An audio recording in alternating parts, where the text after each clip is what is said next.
I travel around the country a great deal, and more one sees a thing that is called the growth of our expanding communities, an extension of something over the landscape that sometimes is almost indistinguishable from a rubbish heap.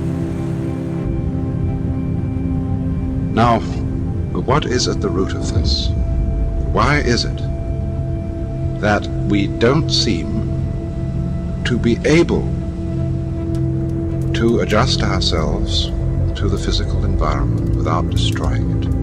Why is it that in a way that this culture represents in a unique fashion the law of diminishing returns, that our success is a failure, that we are building up, in other words, an enormous technological civilization which seems to promise the fulfillment of every wish almost at the touch of a button. And yet, as in so many fairy tales, when the wishes finally materialize, they're like fairy gold. They're not really material at all.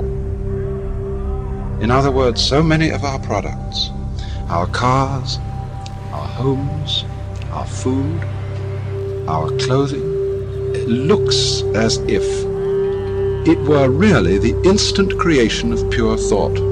And in so many other ways, the riches that we produce are ephemeral. And as a result of that, we're frustrated. We're terribly frustrated. We feel that the only thing is to go on getting more and more. And as a result of that, the whole landscape begins to look like the nursery of a spoiled child who's got too many toys and is bored with them and throws them away as fast as he gets them, plays them for a few minutes. We want to get everything done as fast as possible. We want to convert the rhythms and the skills of work into cash, which indeed you can buy something with, but you can't eat it. And then rush home to get away from work and begin the real business of life, to enjoy ourselves. And, for the vast majority of American families, what seems to be the real point of life, what you rush home to get to, is to watch an electronic reproduction of life. And you can't touch it. It doesn't smell, and it has no taste.